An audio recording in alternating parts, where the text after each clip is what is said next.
누가복음 5장 17절부터 21절입니다. 어느 날 예수께서 가르치시는데 갈릴리 및 유대의 모든 마을과 예루살렘에서 온 바리새파 사람들과 율법 교사들이 둘러앉아 있었다. 주님의 능력이 함께 하심으로 예수께서는 병을 고치셨다. 그런데 사람들이 중풍병에 걸린 사람을 침상에 눕힌 채로 데려와서는 안으로 들여서 예수 앞에 놓으려고 하였다. 그러나 무리 때문에 그를 안으로 들여 놓을 길이 없어서 지붕으로 올라가서 기와를 벗겨 그 자리를 뚫고 그 병자를 침상에 누인 채 무리 한가운데로 예수 앞에 달아내렸다. 예수께서 그들의 믿음을 보시고 말씀하셨다. 이 사람아, 네 죄가 용서받았다. 그래서 율법학자들과 바리새파 사람들이 말하기를 하나님을 모독하는 말을 하다니 이 사람은 누구인가? 하나님 한 분밖에 누가 죄를 용서할 수 있는가? 하면서 의아하게 생각하기 시작하였다. 아멘. 파리시에서 바리새라는 말이 나왔습니다. 바리새인은 분리하다는 뜻입니다. 바리새인들은 분리된 자입니다. 주전 167년 마카비 시대에 바리새인이 생겼습니다. 신앙의 세속화를 방지하고 정결한 삶을 살아가려는 의도에서 출발했습니다. 그러나 이들의 분리적인 태도로 점차 내면적인 면보다는 외면과 형식에 치중하였던 까닭에 성경에서 외식주의의 대명사가 바리새인이 되었습니다. 율법 교사는 율법 선생이고 교법사입니다. 회당과 성전에서 율법을 가르치는 자요, 서기관이라고도 합니다. 당시 서기관들은 바리새인 중에서 배출되었습니다. 17절에 어느 날 예수께서 가르치시는데 갈릴리와 유대의 모든 마을과 예루살렘에서 온 바리새파 사람들과 율법 교사들이 둘러앉아 있었다. 주님의 능력이 함께 하심으로 예수께서는 병을 고치셨다고 했습니다. 예수님은 유대와 갈릴리 전 지역에서 온 바리새인들과 율법 교사 앞에서도 가르치고 능력을 보여주셨습니다. 예수님은 하시는 일을 숨기지 않고 모든 사람 앞에 드러내 보이셨습니다. 예수님을 대적하는 세력들과 세상을 새롭게 하려는 하나님의 능력이 교차하고 있습니다. 적대 세력이 있으므로 하나님의 능력이 우리에게 필요합니다.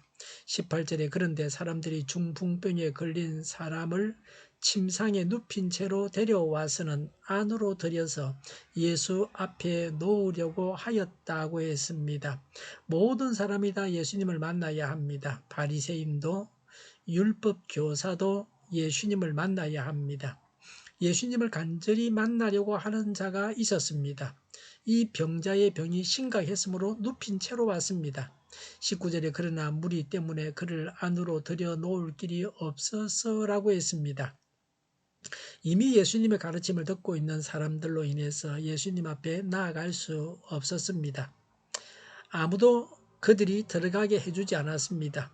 예수님의 말씀에 모두가 몰두하고 있었던 것 같습니다.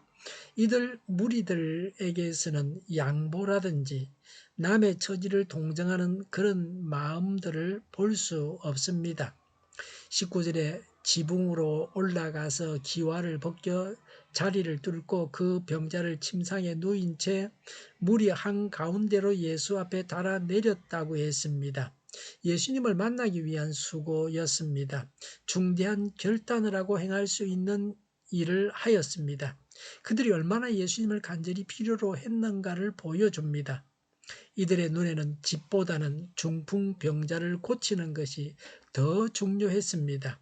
물질보다는 사람의 영혼이 더 중요합니다. 그래서 이들이 행한 행동들은 책망을 받지 않습니다. 오히려 칭찬받고 있습니다. 무엇을 더 중요시해야 하는지를 잘 분별해야 합니다. 친구들의 희생과 수고, 희생하고 수고하는 사람들을 통해서 예수님을 만나는 것입니다. 우리 주위에도 우리의 희생과 수고로 인해서 예수님을 만날 자들이 있습니다. 내게는 친구가 예수님을 만나게 하기 위해서 희생하며 수고하겠다는 마음이 있습니까? 20절에 예수께서 그들의 믿음을 보시고 말씀하셨다.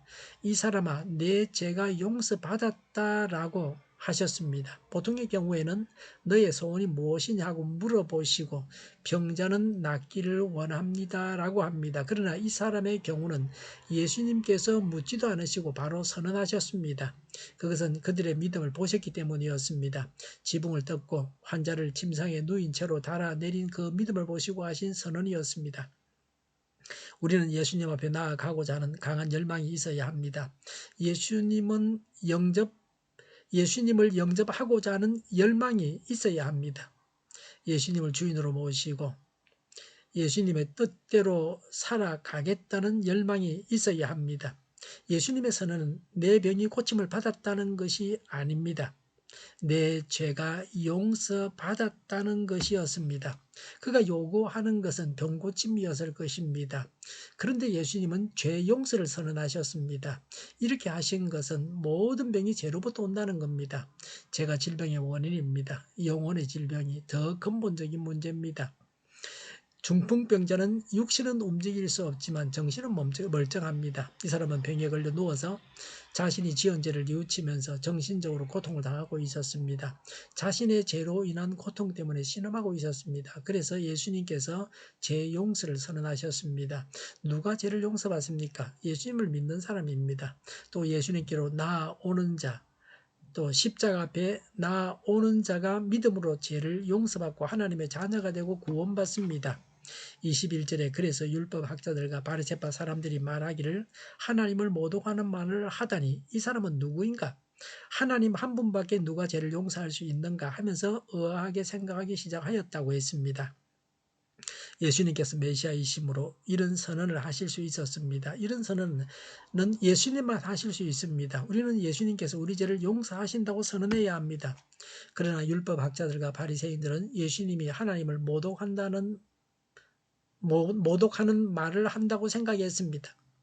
사람의 죄를 사하시는 분은 한 분뿐이십니다. 예수님께서 그런 말씀을 하시니 하나님을 모독한다고 생각했습니다. 예수님을 하나님으로 알지 못해서 했던 오해였습니다. 예수님을 바로 알지 못해서 이들은 실족했습니다. 진리를 거부하거나 오해해서는 안 됩니다. 우리도 진리를 거부하거나 곡해하지는 않습니까? 고집을 부리지 말고 가감히 시정해야 합니다. 예수님을 믿어서 죄 용서받고 구원받습니다. 믿음의 승리가 있으시기를 바랍니다. 담대하게 예수님을 전해야 합니다. 예수님은 하나님이십니다. 예수님은 우리를 죄에서 구원하시는 분이십니다. 기도하겠습니다. 예수님을 믿어서 죄를 용서받게 하시니 감사합니다. 구원자 예수님을 믿고 전하게 하옵소서. 오늘보다는 내일이 더 낫게 하옵소서. 교회가 분열되지 않고 하나가 되게 하여 주시옵소서. 모든 언론이 제 역할을 다하게 하여 주시옵소서. 정의가 강물처럼 흘러가게 하여 주시옵소서.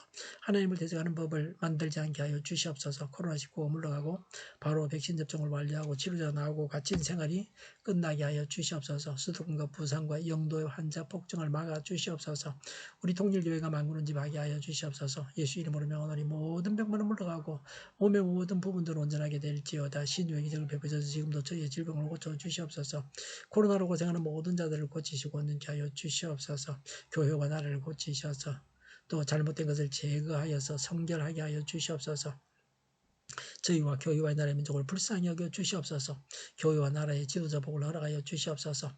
하나님께서 기뻐하시는 나라가 되게 하여 주시옵소서. 늘 맑은 공기를 마실 수 있게 하여 주시옵소서. 공부하는 학생들에게 지혜를 다하셔서 앞서가게 하시며 하나님의 지혜로 합격의 영광을 누리게 하여 주시옵소서.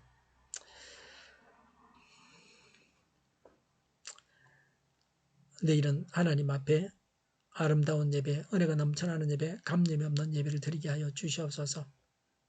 좋으신 하나님을 찬양하면서 예수님의 이름으로 기도하옵나이다. 아멘.